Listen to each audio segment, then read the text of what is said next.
Good morning, everybody, and welcome to Jim's 5am Club. And I'd like to welcome back all of those people who have been with me for a while, and I look forward to spending more time with you as we peel the onion and go into a number of topics and a number of books over the next year or two.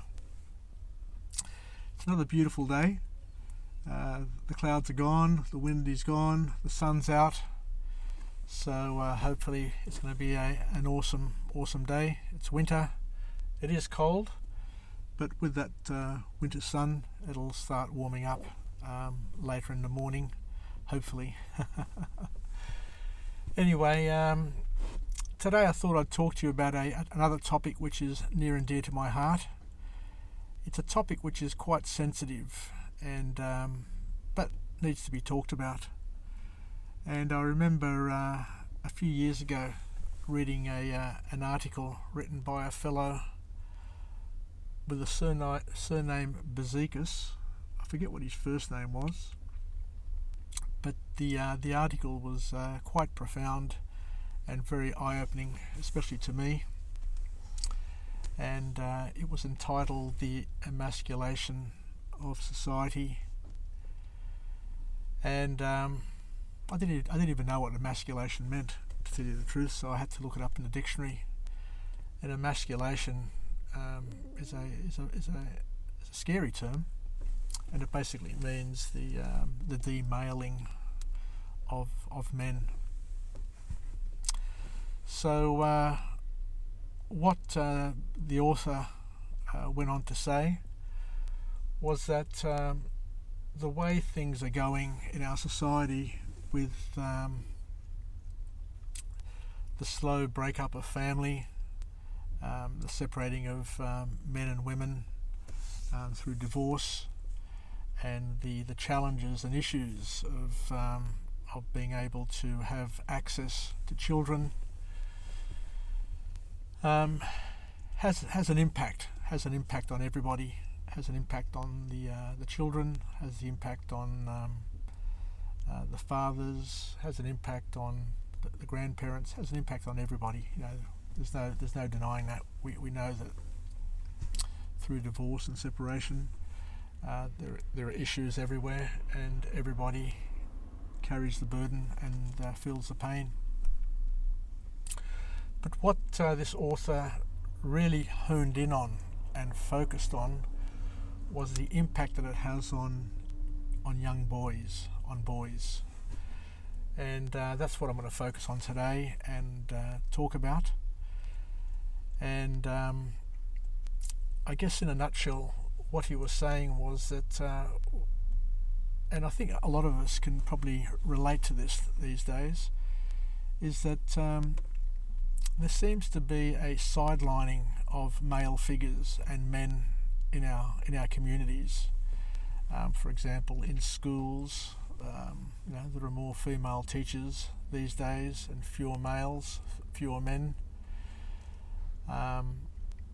Even across television, you'll see rugby league channels which are now hosted by ladies, by women, and in commentary and on the news and pop music, and you name it, across the whole sphere, there's been a radical change in terms of the male contribution. So much so that at universities now, the entrance to universities, it's majority female. And I'm saying there's nothing wrong with that. That's good. I've got 2 daughters. I've got 2 granddaughters. So from my perspective, there's never been a better time in the history of mankind to be a father of girls and a grandfather of girls, because the world is made to a certain extent, or the future is positioned to help women express themselves and be the best version of themselves that they can be. But the point that was made there is that boys and girls are different in their development, in their growth. And I've had 2 daughters. I know that that girls mature very, very quickly.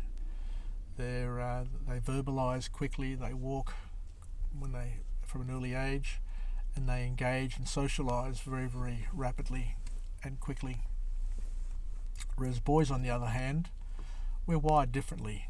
We learn through experience.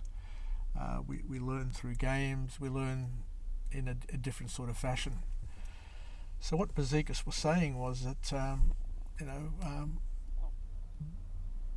boys are being surrounded by a lot of women. In terms of their teachers, in terms of spending more time at home with mum and with grandma and with their aunties, and there is less time that boys spend with other boys, or more specifically with men. And I know that when I was growing up as a young boy, I was boisterous, I was curious, I was very, very energetic, and I loved playing, and most importantly, I loved being with my uncles.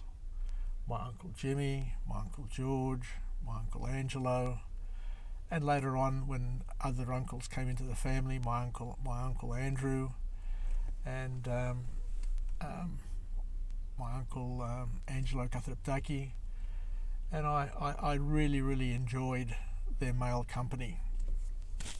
And what they say is that boys need role models, they need heroes. When boys are growing up, we love being with men. I'll never forget that first time I went hunting with my uncles, just to be with all the boys, with all the men in the family, and to bond with all the men was such a significant and important part of my growth and development. But these days, a lot of those opportunities, to a certain extent, are rarer and harder for children, especially boys, to experience, because they're not always with a man in the household. They're not always with their fathers, who could be, may see them once a week for a couple of hours, and even that time is not quality time. It's let's do as much as we can, but there's no sort of quality and depth there. So where are we heading with this? So what we're saying here is that boys need to grow up as boys. Boys need to push, they need to play, they need to be aggressive, they need to bully to a certain extent.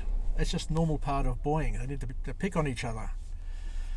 But if boys are growing up in a household full of girls and women and female teachers who want boys to behave and not to do this and not to do that, that's actually impacting their growth and development.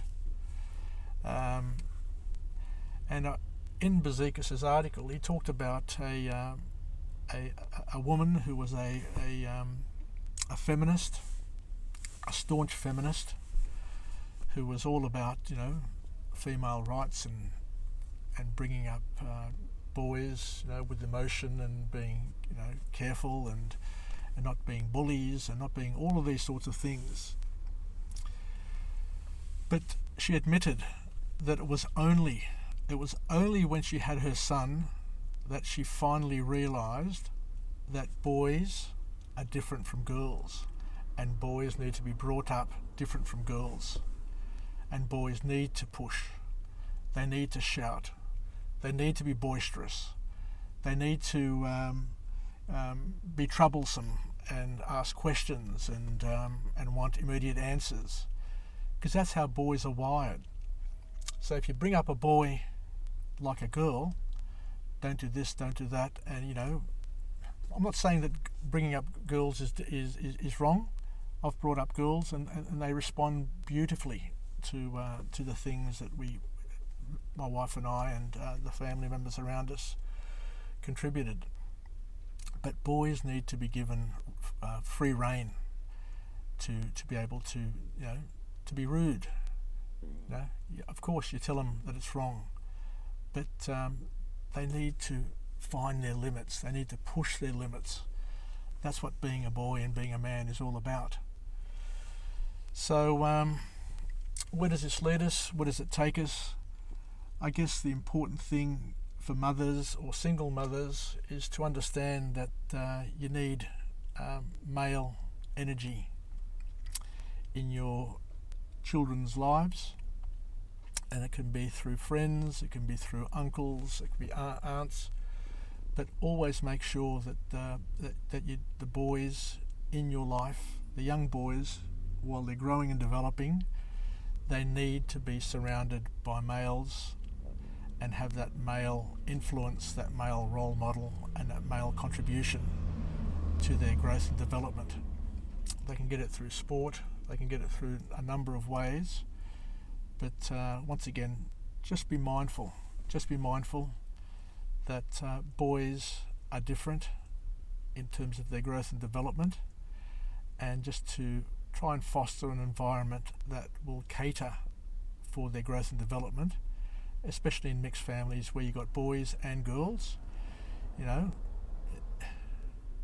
sometimes you just need to turn a blind eye and let boys be naughty and be rude, and then talk to them and let them understand that yes, it's all part of your growth and development, but we need to cease that behaviour or be more courteous, and just slowly get them to understand and to take leadership on their own. Whoa! Now that was a difficult topic to talk about. I know it's very, very sensitive, but it's something which is very, very important, and we just can't turn our blind eye to it. So let's finish off with our positive affirmation. I'm alive, I'm well, and I feel great. And to everybody, stay connected, stay relevant, and to all the parents out there, and to everybody, just understand that boys and girls are different in terms of their growth and development, and men, try and be role models to as many boys as you can. Try and be their hero and teach them how to grow up to be a man and not a mouse, and to be well behaved, but by the same token to be assertive and to have goals and to be strong and to be the man that they were meant to be. Anyway, take care. Enough from me. Until tomorrow, 5 a.m. I'll see you then. And I've enjoyed giving this, although it was difficult. And I know some people may be miffed with what I had to say, but we need to bring it out into the open. We need to chat about it. Take care. Bye for now. Ciao. Bye.